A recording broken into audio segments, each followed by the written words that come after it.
Every man has lived through that moment when she says something that doesn't just sting. It hits a part of you she had no right touching.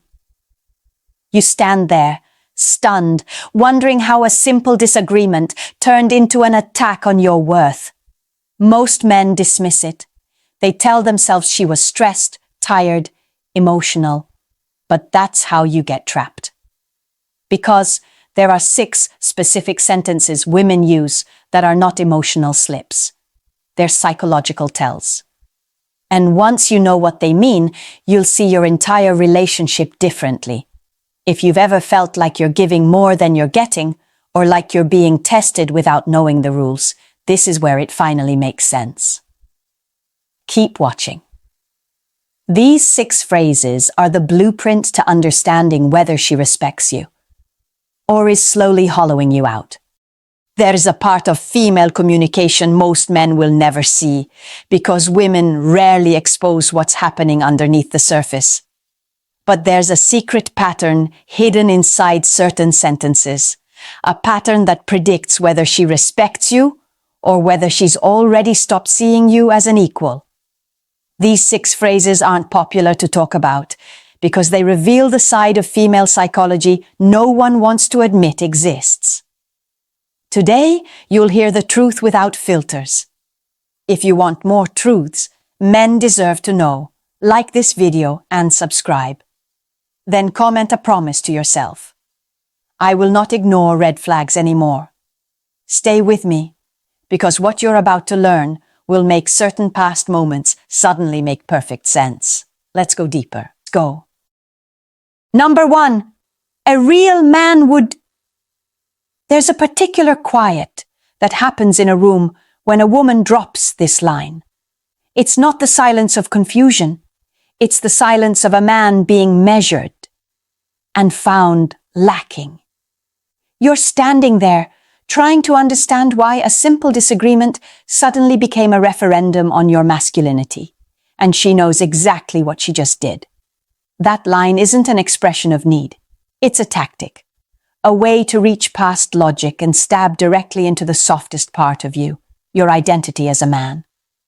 When a woman says, "A real man would pay all the bills," or "A real man wouldn't complain," or "A real man would hand me his phone," she isn't describing her standards. She's describing the level of control she thinks she should have over you. This phrase isn't about character or virtue, it's about compliance.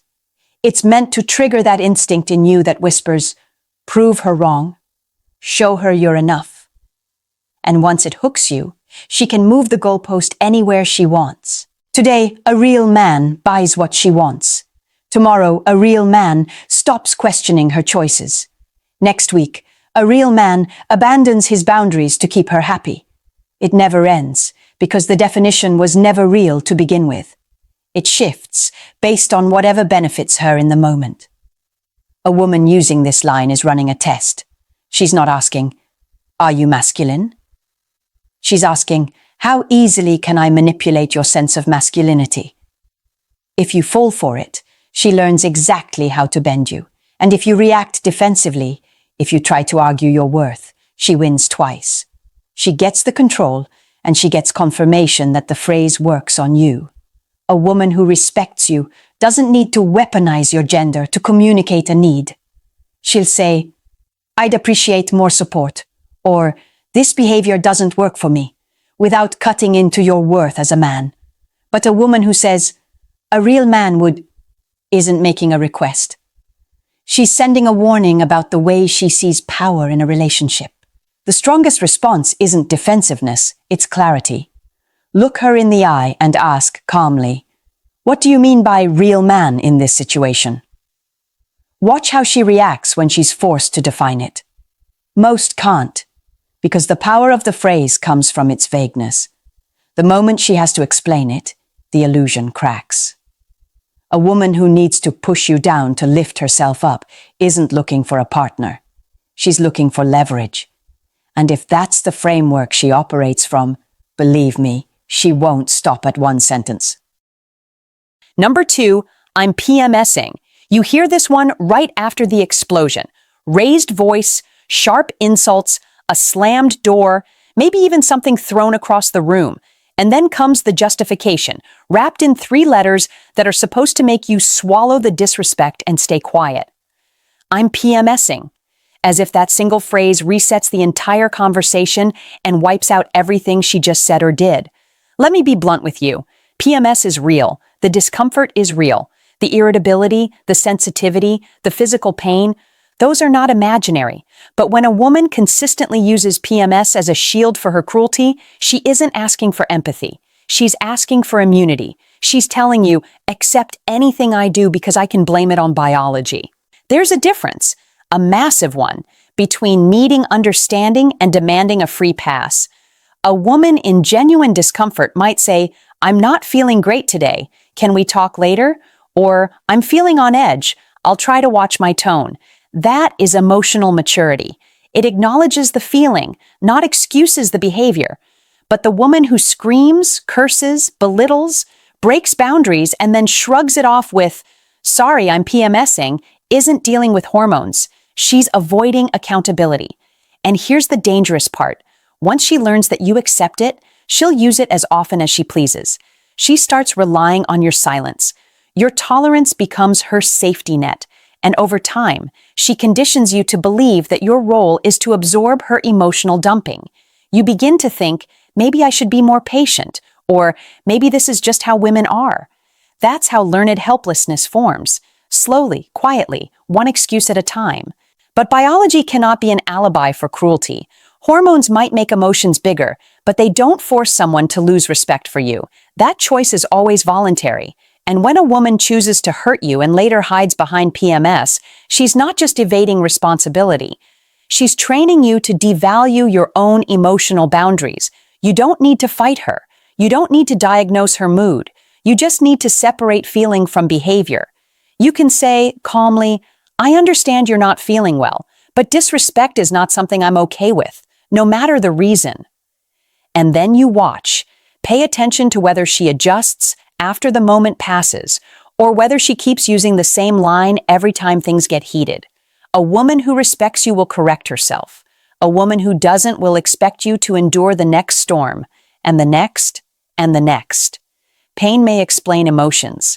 It does not excuse cruelty. Number 3. I didn't ask you to. This one cuts deeper than most men admit. It doesn't yell. It doesn't insult. It erases, and erasure is sometimes more painful than any argument. You spend your Saturday fixing her car so she can drive safely on Monday. You pick up her errands without being asked because you want her day to feel lighter. You bring her flowers after a week that drained the life out of her. You step in with the kids so she can breathe. And then she hits you with it, flat, dismissive, cold. I didn't ask you to. That sentence is not neutral. It carries an entire message beneath it. Your effort doesn't matter unless it directly benefits me on my terms. It tells you that your thoughtfulness was irrelevant, that your initiative was unnecessary, that your desire to care is something she neither asked for nor values. And for men who often express love through action, through fixing, through problem solving, this lands as rejection in its purest form. From a woman's perspective, the ones who use this phrase usually fall into a few patterns. Some are terrified of feeling indebted. Gratitude makes them uncomfortable because it requires vulnerability. Others have grown so accustomed to being cared for that they treat effort like background noise, something they believe should happen automatically. And then there are those who see love as a transaction. If they didn't request the service, it has no worth. In their mind, appreciation becomes optional, but receiving becomes mandatory. But what this phrase does psychologically is worse than simple dismissal. It trains you to stop trying. Every time you extend yourself and get nothing back, not even a softening of her tone, not even a quiet thank you, your instinct dulls. You begin pulling away from your own nature. You start thinking twice before doing something thoughtful. Eventually, you stop altogether. And when you do, she flips the script. Suddenly, you're emotionally distant, not romantic anymore, not putting in effort. The same actions she rejected are the ones she now weaponizes your absence of. A woman who values you will never make you feel foolish for caring. She won't punish your initiative or make your love feel inconvenient. She won't shrink your generosity just to avoid admitting it meant something to her. If you want to reclaim your sense of self in moments like this, you don't need to lecture her. You don't need to justify why you did what you did. You simply need to name the reality. When you say that, it makes my effort feel invisible. Then watch closely. Does she soften, understand, recalibrate? Or does she double down and act like your feelings are the problem? A dismissive woman will shoot at the very hands that hold her up. A grown woman doesn't. Number 4. Then why do I need you? There's a particular kind of arrogance embedded in this sentence. It doesn't come from frustration. It doesn't come from misunderstanding. It comes from entitlement. The belief that your worth is measured only by how convenient you are to her in the moment. You hear this line when you fail to deliver something she expected. Maybe you couldn't afford the trip she wanted. Maybe you didn't drop everything to accommodate her plans. Maybe you had a boundary she didn't like, and instead of discussing the issue, she goes straight for the jugular. Then why do I need you? That is not a question. It's a demotion. In that moment, she's no longer speaking to you as a partner. She's speaking to you as a utility, something to be evaluated, graded, and replaced if necessary.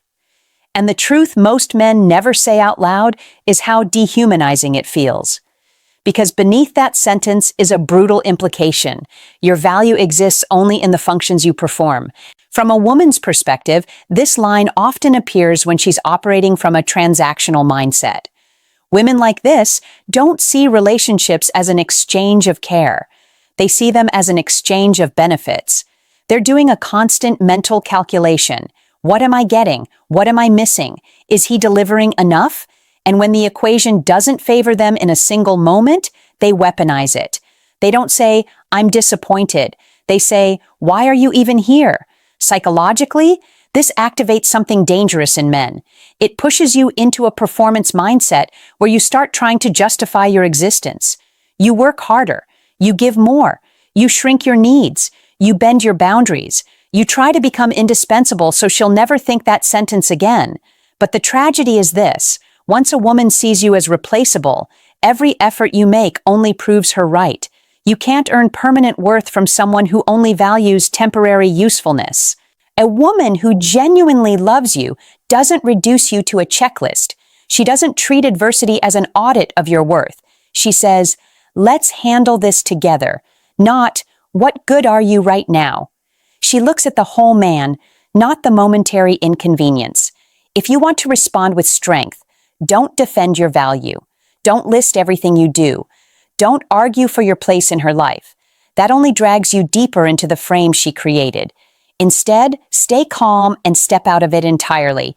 My value isn't measured by one situation.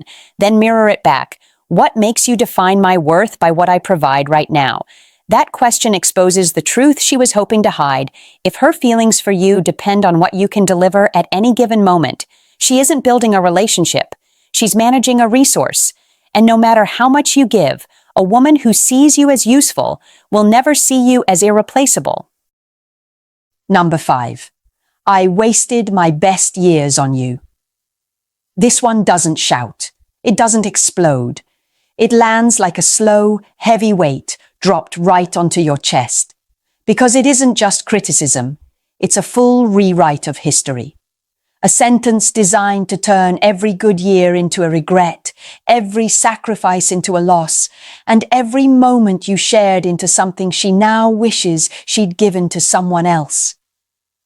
It usually appears at a very specific time, when her life doesn't look the way she imagined, and she needs someone to blame for the gap between fantasy and reality. Maybe she thought she'd be wealthier by now. Maybe she expected a proposal, a lifestyle upgrade, a different version of you. And instead of acknowledging her own choices, she unloads it all onto you with 5 words meant to crush you. I wasted my best years on you. But here's the truth that stings from a woman's perspective. This line is never about the past. It's about the future she's disappointed in. She's not actually reviewing the history of your relationship. She's rewriting it to match the frustration she feels right now.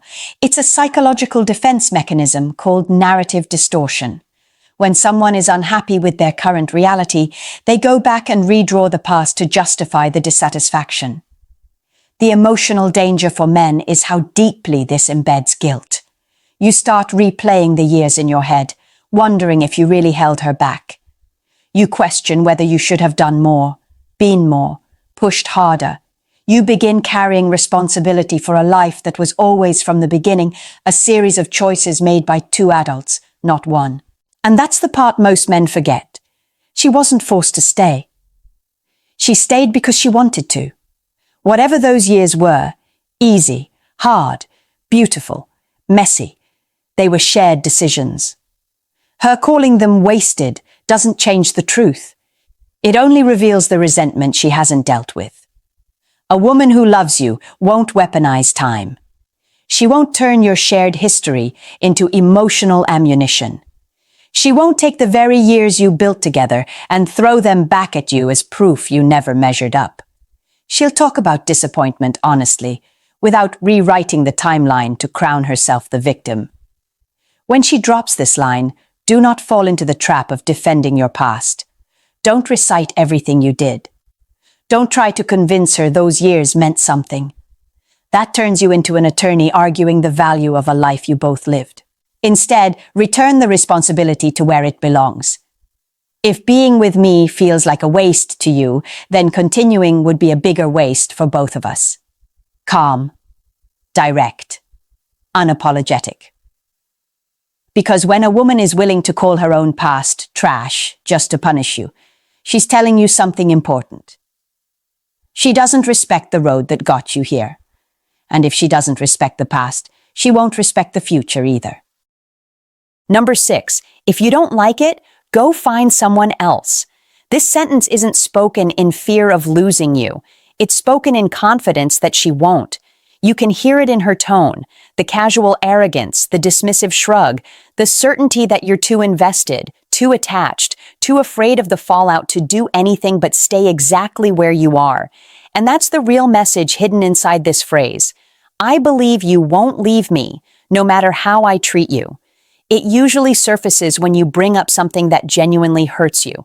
Maybe you're pushing back on the constant spending. Maybe you're asking for more intimacy, more respect, more partnership.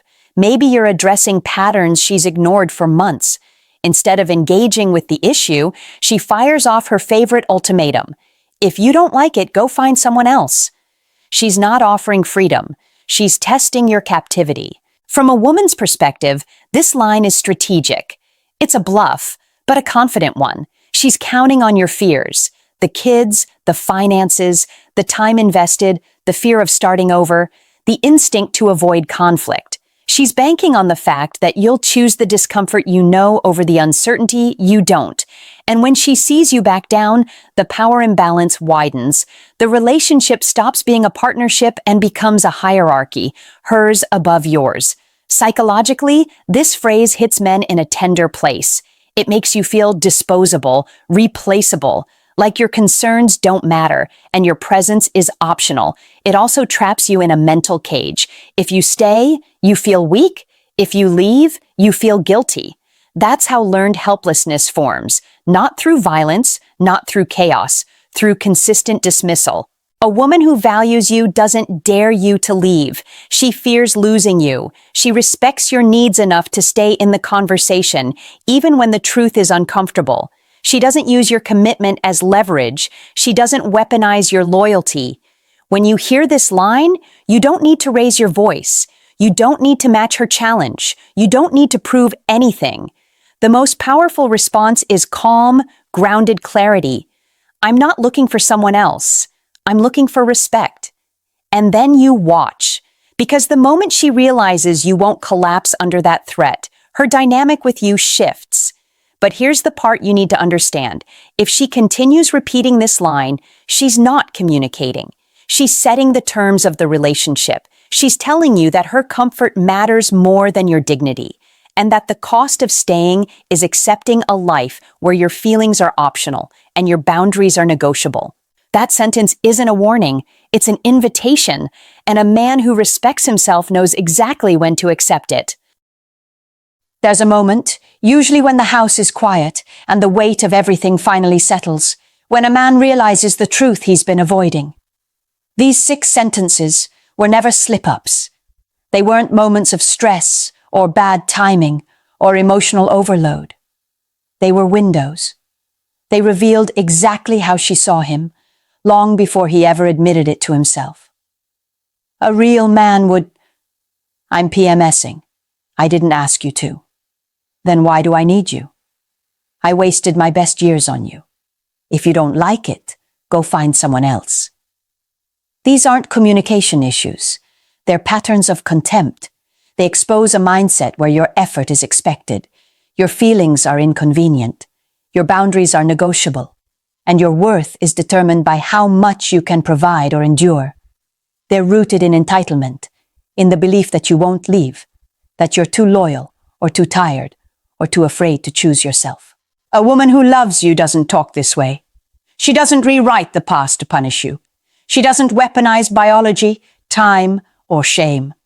She doesn't treat you like a utility or dare you to walk away. She doesn't test how much disrespect you'll tolerate. She protects the relationship by protecting your dignity because she understands that without that, nothing healthy can grow. You can't fix a relationship built on the belief that you're less than human. You can't negotiate respect with someone who's already decided you don't deserve it. And you cannot heal in a place that keeps telling you your pain is irrelevant. Leaving doesn't make you weak. Staying in a place that crushes you does. Walking away isn't giving up. It's refusing to participate in your own erosion. So, I want to hear from you. Which of these sentences have you heard? Which one hit the deepest? Your story could be the reason another man finally stops tolerating what's been destroying him. Leave it in the comments. And if you want a space where a woman tells you the truth about how women think, without sugarcoating, without manipulation, without playing nice, then subscribe. Share this with a man who needs to wake up. You never know whose life you might be pulling back from the edge. You don't need to be a perfect man to deserve respect. You just need to stop staying in places that treat you like you're convenient instead of human.